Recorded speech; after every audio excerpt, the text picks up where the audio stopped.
October 26th, Budget and Resource Allocation Committee.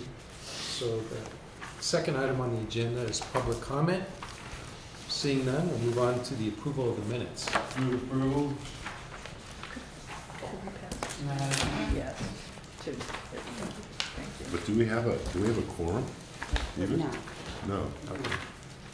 So, Okay, so we'll... we can say we like the minutes, but we can't approve them. They're very nicely done. Thank you to Thank you. Elizabeth. Yeah.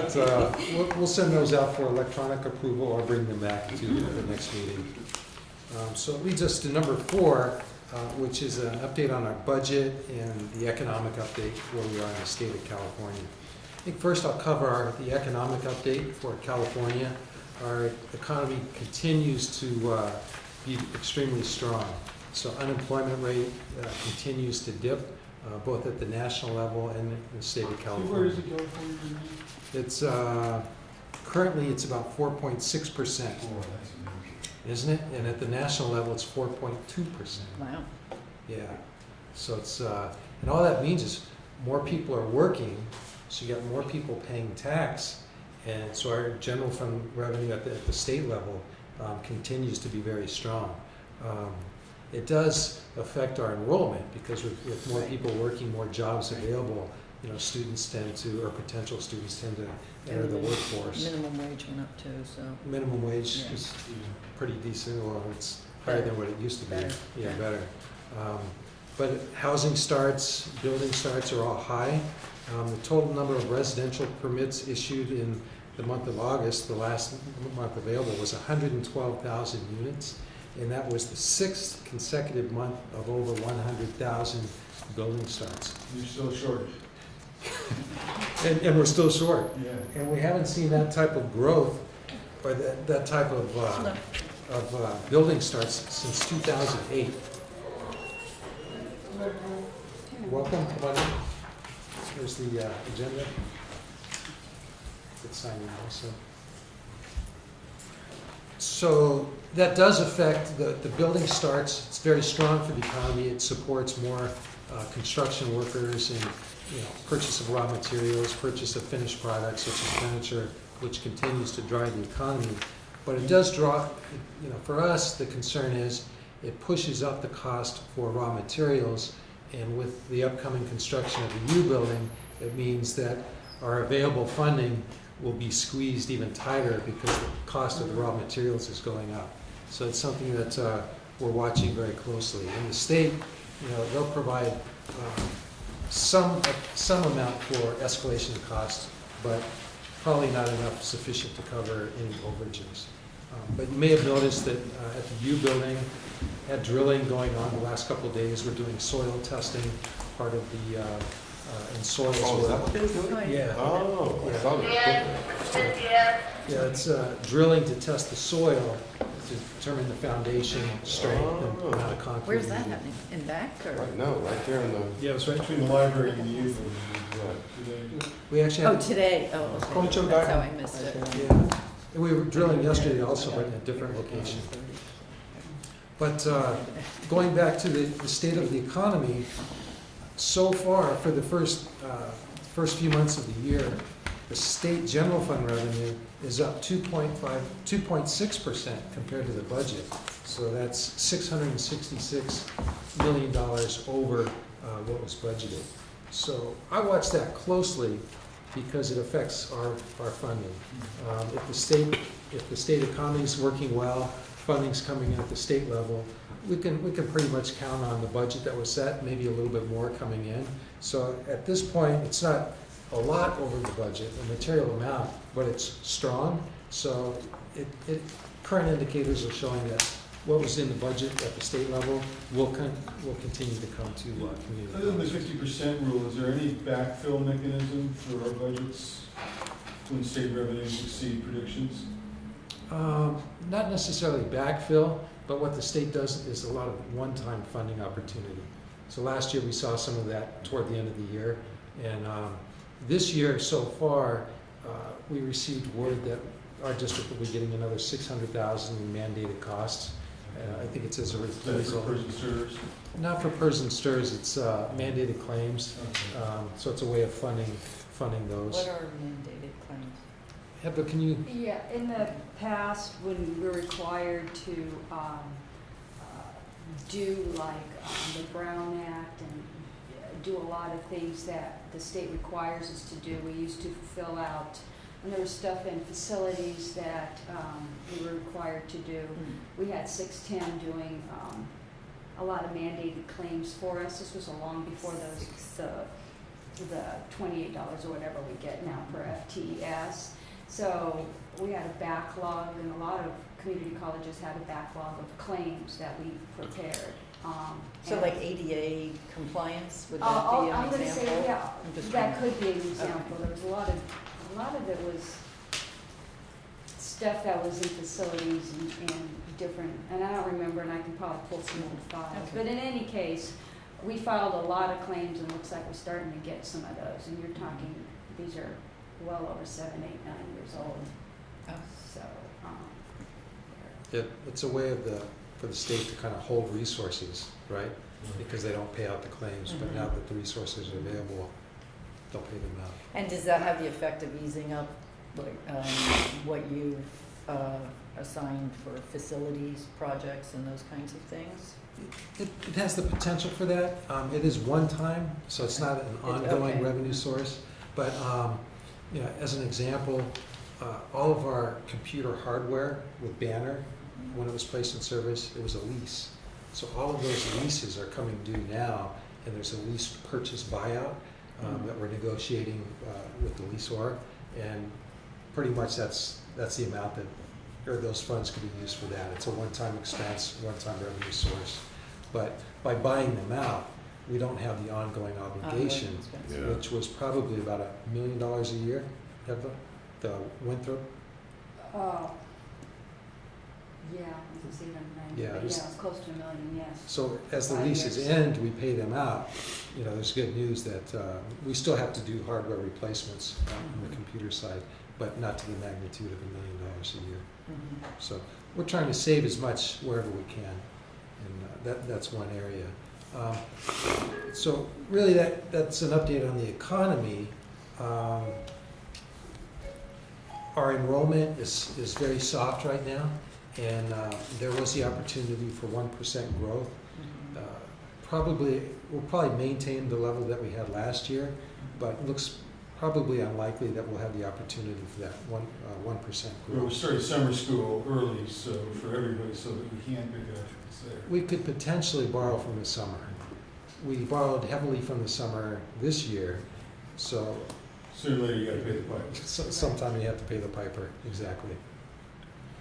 But if we don't have that growth, the amount of lost revenue would be about 1.2. Yeah, 1.2 close to million. 1.1, 1.2 million. So it's still early on in the year for our budget. We just completed our 311Q for the first quarter of this fiscal year, which will be going to the board in November. And we're still projecting that our total revenues will be in agreement with our total expenses and transfers, so we'll have a balanced operation at the end of the year. We have some things going up, other things going down, but at this point in time, it's too early to say, you know, whether or not we will have a deficit. I'm very confident that we'll be very close to a balanced fiscal operation for the year. Touch a little bit upon Measure P. We had our bond oversight committee last night, and we started the year with about $6.8 million of bond funding available for projects, and so far we've spent about $1 million this year. And the plan is to complete all the projects this fiscal year. So by the end of this fiscal year, June 30th, we anticipate spending the remaining What's still balance. outstanding in Measure We have in the E building, there's a lab, that's the largest project remaining, that's about 1.8 million. P? We have some That's the ADA photo lab that's Oh, being downstairs. taken. downstairs, Yeah. right. We also have state funding that looks fairly good that we will get it from the state bond to do seismic improvements to the E building also, and that's $12 to $15 million. So To it's which building? the E building. Oh, Yeah. Other projects, we have a lot of ADA work that we're doing, signage, building 4 ramps, and that project is just about ready to go out to bid. It's about $400,000. The TLC is another large project. That's about $1.5 million project. It's almost complete, but currently DSA is reviewing the plans, so work is stopped until that review has been completed. But we anticipate it being done, hopefully by November 30th, if not maybe a month or 2 after that, but very close to being completed. So everything's looking good on the Measure P. We hired VTD to do a study on our arbitrage. So with bonds, if you earn more interest on the bond funding that you're holding than what you're paying out, you're required to pay that difference to the IRS. That's called arbitrage earning. So the whole intent is so agencies don't issue bonds To make money. as a way of making money. So if they're issuing bonds for capital improvements, they're using them for capital Oh, improvements. okay. So interest rates are so low right now, earnings, so we're not gonna earn more than what the bonds are paying. But in the past, we did, and we paid about $200,000 in arbitrage to the IRS. But we paid off some of those bonds through a bond refinance, and we're able to go back to the IRS and claim a refund for about $60,000 of that. So that'll go back to the Measure P and help with the projects that we're working on. So, but it's your plan to retire Measure P at the end of the year, dissolve the board and all the things. The plan is to finish all the projects, finish utilizing the remaining balance of funds. I think there's 1 or 2 that may go into the summer, Mhm. but within a year, I'd like to have all the projects complete. And then, we certainly have need for more projects. This is Pasadena City College. We should have state-of-the-art classrooms, state-of-the-art labs to serve our students. So, there is the potential that the district would be going out for another bond to help meet those needs. That's probably 2 to 4 years down the road.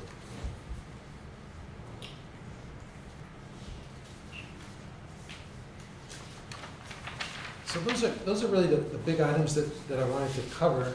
And in light of Mark's request to conclude the meeting at 2:45.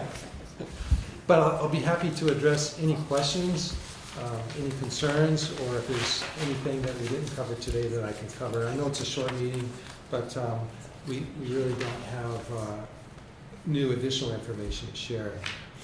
We won't have a meeting in November or December because of the Thanksgiving holiday and the Christmas holiday. But the governor's January release of the budget is something that might be available for our next meeting in January. And that would be preliminary budget information related to the next fiscal year. Are the Delta tunnels going to affect available money at the state level if that whole project crashes? Hard to tell. It's really hard to tell. No, are the Delta tunnels. Don't you read the paper? Huh? Don't you read the paper? No, especially when it comes to Delta tunnels. Looking you in The my fish and the papers. farmers. The fish and the farmers. Yeah, it's fighting about water in the Sacramento Delta. They're always doing that. Yeah, this is just another way to do it. But what are the Delta tunnels? Well, Brown wants to build these 2 enormous tunnels under the Delta, take water directly out of the Sacramento River, and Give it to the and farmers. direct it to the San Joaquin Valley in Southern California. Which is what his father did. Because way too much of it ends up in the ocean. I see. That sounds And like- it's what about really the- expensive. What about the bullet train thing? Yeah. Where's that at? Is it dead? What happened to all They're that still money? building So, on it. no, there's No, it's building on it. It's not dead. No, it's- Yeah. They're Yeah, building it's- on it. And it's way over budget. You're I would be working more on it. concerned about Yeah, something. I mean, they think they're building from Fresno South, aren't they? Yes, they. Oh, I thought they were doing it in the middle. and they- Well, that's Fresno's Yeah, the middle. Yeah, Yeah. I thought they were doing it. The potential for those bonds, because it takes bonds to pay for those projects, that there would be less state-level bonds for capital improvements for like community colleges. But really, the governor didn't support the bond that was approved this time. I was surprised it wasn't vetoed, but it was passed by the voters, so that's why we have it. So really, the appetite in Sacramento is really to have local agencies pass their own local bonds. But, you know, Of that course, you really, can't do that for, that creates an equity concern, because Yeah. there's a lot of districts that don't have the real estate market that would support paying the, oh, for community colleges. community Yeah, or yeah, K-12. that's true. Yeah. So fortunately, our district, we have the capacity for about $1.8 billion of bond debt, which is, you know, we're in a very affluent area. Right. So the real estate tax roll would support that amount of bonds. Expensive houses, that's why Right. we need, Well, and that's why we need to raise. multi-dwelling units going up like crazy in Pasadena. as Oh. well. It definitely is. Yeah, look at what they're building. They're like $2 million condos. I know, Right. it's wild, Welcome to the brave new world. it's wild. $2 million worth of property tax markets. Just think of it, ka-ching. Right. Yes. Right. But, I have a question. sure. How is it, we were at CCCI, which is our independent union get-together, we have it twice a year. All of the schools are losing money. I mean, like, Santa Monica's looking at like a $12 million deficit this year. So my question is, why is our budget seem so good? The reason is, most districts have declining enrollment, their FTS is Yeah. going down, Right. and that's cutting into their revenue. I know the district I came from, it was a balanced budget, and then now they're looking at $6 million deficit, but their enrollment is down 4%. Mhm. So 4% in the FTS funding rate's about 5,000 per FTS. So 4% for them would be about 1,200 FTS. That's a material, that's $6 million right there. That's a material amount. Fortunately, we have strong demand from our student body, but when you look at it, it's really based on our name, Pasadena City College. We're drawing 65% of our students from out of district. It's always been that way. Right. Always. So students drive by the other colleges to come here, which has given us the advantage of being able to maintain our FTS. We had slight growth the last year, but this year it looks like, you know, even we won't be able to capitalize on the growth that's available, but we're going to maintain the level that we had last year. And, you know, it's still early in the year, depending on how winter and spring turns out. We might be able to capitalize on the growth Do opportunity. we increase sections for winter or spring? I believe Dr. June's working on that right now. Yeah. Because I thought when we had, what did we just have where he did that whole, what was that? What did, Insane. no, what was that Oh, we went to? yeah. Planning retreat? Yeah, and didn't he say that we were, Thought we were at that down, point, yeah. we were 3%. 3% You down? told me over the weekend it was 3%. Yeah, I thought it 'Cause was, I thought we we were were- 3% down, but We're maybe, gonna try to make up for it in the winter instead. yeah. Yeah. But that's really like Santa Monica, that's their problem too. We're also They're down fortunate, 4 something, Huh? right? 4 something, they were down? No, I think it was even more than that. I mean, but their budget is like, they're going $12 million yeah. deficit. We also have strong international students, so we're currently, our revenue for them is $9 to $10 million per year. Is that increasing at all? Slight Or is it- increase, slight, Even with Trump? yes. Shocking. Yeah, but I think with Trump, Well, he's not ESL is messing with the down. student, Yeah. international students. So that we may be getting, it's interesting, we might be getting international students who are speaking English. And yeah, I think that nationally, it's, international students are down and ESL students are tending to go other places where they can learn English. And there's a lot of them. But it is a challenging time, and especially like with PERS and STIRS obligation going up. But, you know, we're working through it, staying resolute, watching the budget, watching every opportunity we have, cutting costs. The irrevocable trust went to the board, and they authorized us to do an RFQ to seek management firms to help us with that. That's another area where we'll be able to save money from our general fund by having higher earnings on our balance set aside. So, you know, really we're turning every stone and seeing where we can provide savings that'll strengthen our general fund. And I think that's why our budget is, it's a healthy budget right now. It's balanced, and we're at a good point strategically to continue the good work that we have been doing in the past.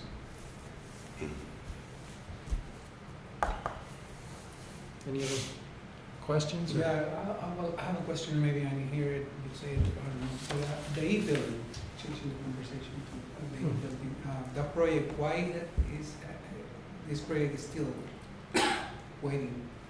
What we're waiting for?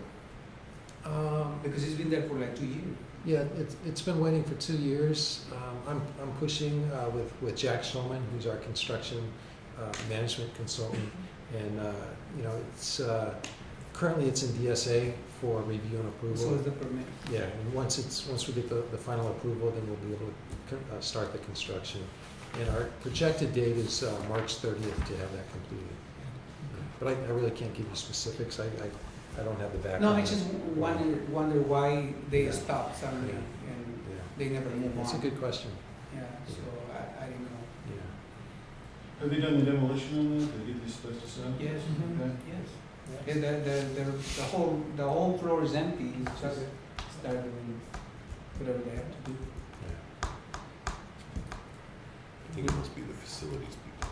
Yeah, You guys- me, especially Stop. I I know. I'm like, go I'm do sure electrical, no, I'm They're busy. working, they're I'm in a waiting, meeting. they're probably waiting for electricity in their room. and they're Yes, just like, I come know. on, what's the story? I went and turned on the switch, but Yeah, right. that's all I can do. And with the U building, so we hired the architect, GK, and we're currently doing an RFQ for a construction manager to work with the architect during the construction of the project. So we should have the construction manager selected within the next month or two. So then you do the program schematic Yeah. and drawings. Drawings.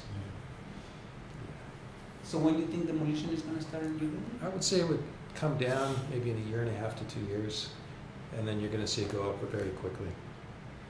It'll be complete in 4.5 years. Okay, I'm gonna be here.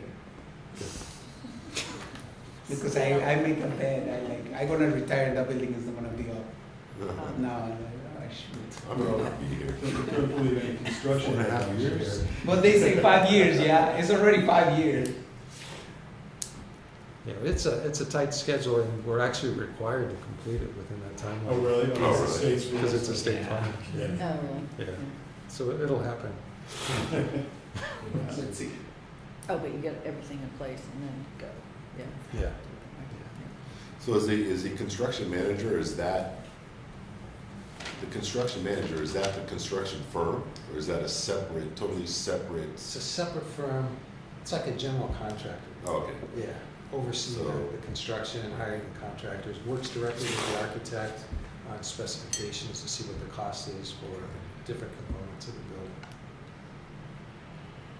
But you guys have a lot of input into it, yeah. Oh, yeah, Whatever we need, the teachers and. Oh, we Because have, in some of these buildings, what I noticed is that they always leave the electricity for the end, but the reality is that with the times and the computers and all the science, all these advancements, most of these rooms, they need a lot of electricity, and I noticed in this new construction, it's not electricity, it's like, what, they forgot about it? Oh, really? And the students need outlets, I mean, Yeah. now everybody. That's so true, man. Yeah. They- I mean, there's classrooms that they don't even have outlets. Exactly. Wow. So what happened that kids, you know, what they do, they disconnect their own timers to connect. Yeah, Yeah, so, well, we got those It's kind of- cards now, the IT cards, Mm. they have outlets, so they'll be plugging all their stuff in. no, the campus center, one of the rooms where they hang out, you know, all the students hang out right there. That been no electricity at all. I had to Wow. go and redo the whole electricity because it was no electricity. It's- No, That no room one with all the outlet. couches, the lounge? Yeah, Oh. it was no outlets at all. There's none. In the No. lounge? it's very important to have the electricians involved early, Mhm. right? Cabling for computer networking very Yeah, early. networking stuff, Um, jeez. All of that's extreme. Users involved, so you can see, okay, is the door placed in the right spot? of the Yeah, building? it's extremely important to know what we're gonna have in the building and the type of technology that the teacher's gonna use. Right. So we don't have to double spend money. Mhm. Mhm. Yeah. Wait a second, I'll put it back in. Unfortunately now with technology and architecture, there's a lot of 3D imaging and modeling where you can actually, the architect will work with us. And it's like you're actually in the room looking around and you can see, okay, there's not enough plugs on the wall. It's, I've seen that on the Home and Garden channel. I see. Where they walk into somebody's really Uh-huh. bad house and they go, this is what it could look like. Oh my God! That's where I learned electricity. Yeah.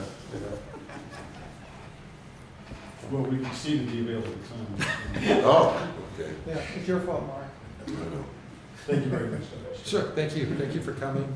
And our next meeting will be January 23rd. Merry Christmas, you guys. Happy New Year. See you next year.